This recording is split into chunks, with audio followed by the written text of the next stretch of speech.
The Strange Dr. Weird.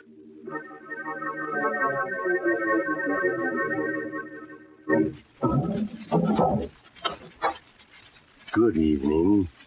Come in, won't you? Why, what's the matter? You seem a bit nervous. Perhaps the cemetery outside this house has upset you. But there are things far worse than cemeteries. For instance, a woman with murder in her heart is in my story tonight. A story I call The Voice of Death.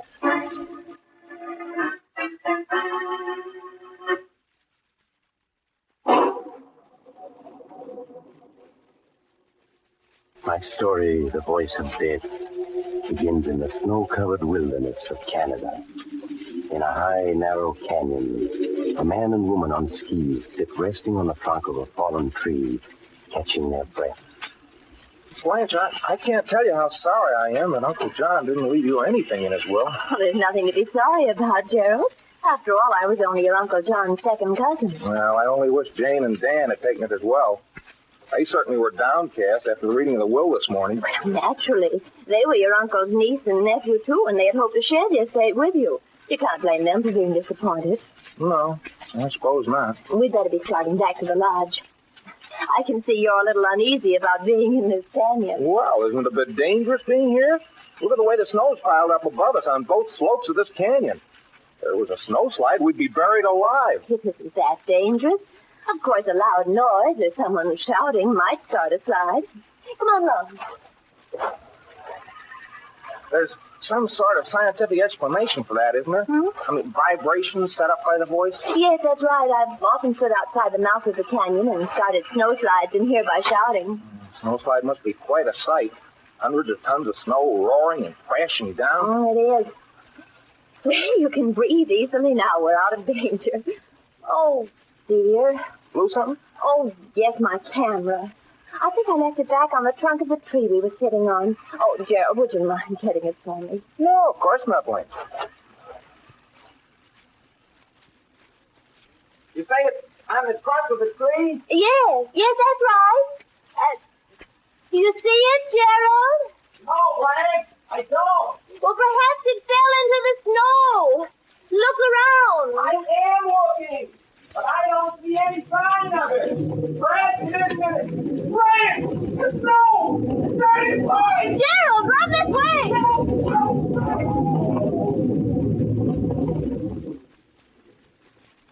Too bad, Gerald. Well, that's what happens to people who stand between me and $1 million.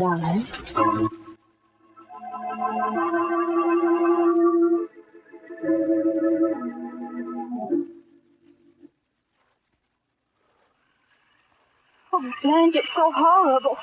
Gerald buried under all that snow.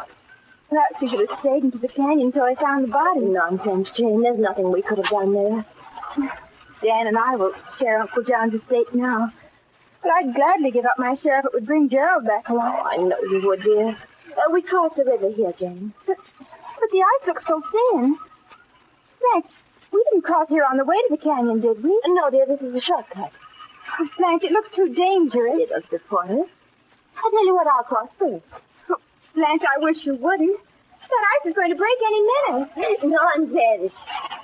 See, I'm already halfway across. But I can see cracks in the ice under your skis. So can I. But the ice is still strong enough to support me.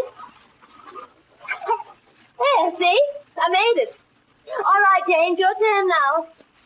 Blanche, I'm frightened. Darling, there's nothing to be afraid of. Now come along.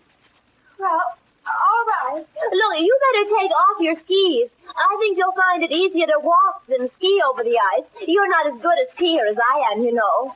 Oh, very well, Blanche, if you say so. Hurry, dear, it'll soon be dark. I've got him off now. Here I come. That's it. I told you the ice would hold you. Blanche, the ice feels as though it's going to give way under me any second. Oh, it felt the same way when I crossed it. As you see, I managed to get here. The ice is breaking. Help me! Blanche, I can't swim.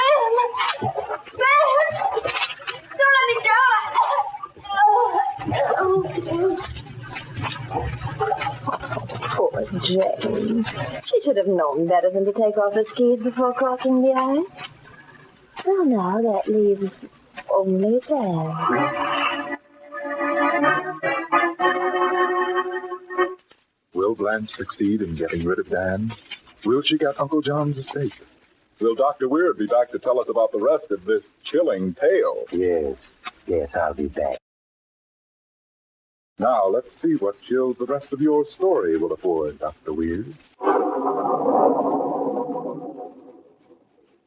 And now to continue my story, The Voice of Death.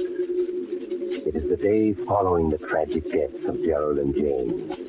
In the living room of the luxurious lodge of the late John Drake are Blanche, Dan, and Sidney Rand, attorney for the estate. There is a strange look in Mr. Rand's eyes as he speaks to Blanche. All I can say is that it's very odd, Blanche. First you go skiing with Gerald and he dies under a snowslide. And a few hours later, while alone with you, Jane drowns crossing a river. I don't like your attitude, Mr. Rand. You act as though I caused their death. Blanche is right, Mr. Rand. You haven't any right to say that. The village coroner said their deaths were accidental. I know what the village coroner said. But that doesn't mean that I have to agree. Look, it's 5 o'clock now. If you don't start for the station right now, you're going to miss your train. Dan, won't you change your mind and come with me? No. I told you I'm staying up here for another week. I need the rest. I just hope you won't find permanent rest up here. And just what do you mean by that? Just this. If anything were to happen to you, Blanche would be heir to everything. Think it over. Oh, Dan, you don't believe I had anything to do with their deaths, do you? Of course not, Blanche. It's absurd to think that you could have been to blame in any way.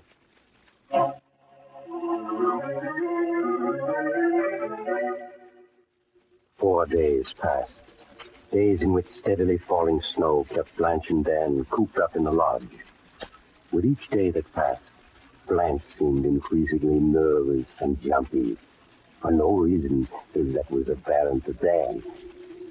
When the 5th day dawned bright and fair, Dan suggested a long ski run, and Blanche eagerly agreed. After skiing a few minutes, she called out, Dan, we aren't going through the canyon, are we?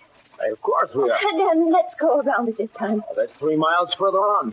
What's wrong with going through the canyon? Oh, is it because that's where Gerald died? Yes, I guess that's it, Dan. Now, look, I hope you aren't brooding about Gerald's death, Blanche. You mustn't. I'm not brooding, but Dan, have you heard a voice calling outside the house the last few nights? A voice? Yes. I've waked up several times thinking I heard Gerald's voice calling out in the storm. Blanche, look, you heard the wind howling. Now, come on, will you? You've got to get through the canyon. That's the only way to conquer your nerves.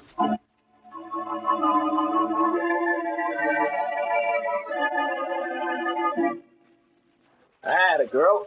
Now only another couple of 100 yards and we'll be out of the canyon. Oh, let's hurry, Dan. This is where it happened. Come on along then if you want to hurry. Gerald's voice. Blanche, come on. This is where you killed me. Oh, no. Blanche, why'd you stop? Come on. I said, Blanche, you killed me. Oh, I don't hear anything. I don't. It's just my imagination. Blanche, come along. I'll never leave you until you tell the truth. Oh, no. Don't say.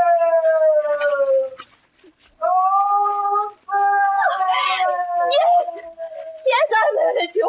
I caused the snowslide. I shouted and caused it. I did it because the fortune was mine. Mine!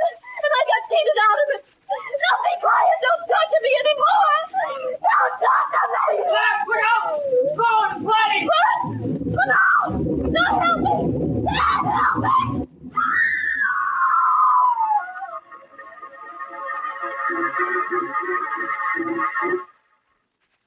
A moment later, as Dan stared stunned at the spot where Blanche had vanished beneath tons of snow, Mr. Rand, the lawyer, came skiing up to him from around an outcropping of rock. Dan, you fool. You were so close to that snowslide, you almost killed yourself. Mr. Ranch, she's dead. She's buried under all that snow. Yes, I know. Well, you heard her confess, didn't you? Yes, but when I agreed to follow the instructions you left for me in the mailbox, I never dreamed it would end like this. I kept on telling myself she was innocent. Yes, but she wasn't. I knew all along she couldn't be. That's why I made her think I was clearing out. Instead, I went down to the gamekeeper's cottage by the lake. That's where I've been the last few days. Yes, I guess that after I got your first note asking me not to show any surprise no matter what happened. But, Mr. Rand, the voice that Blanche heard in the night and the voice just now, I could have sworn it was Gerald's voice. I counted on that. I knew Gerald well, and vocal limitations are a sort of a power trick of mine. My scheme was a wild one, Van, but it was the only possibility of getting a confession from her. Those murders she committed were perfect. 2 perfect murders. And she was so beautiful.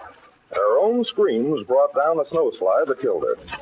And I don't think all the judges in the world could have found a more fitting punishment than the one her own conscience provided.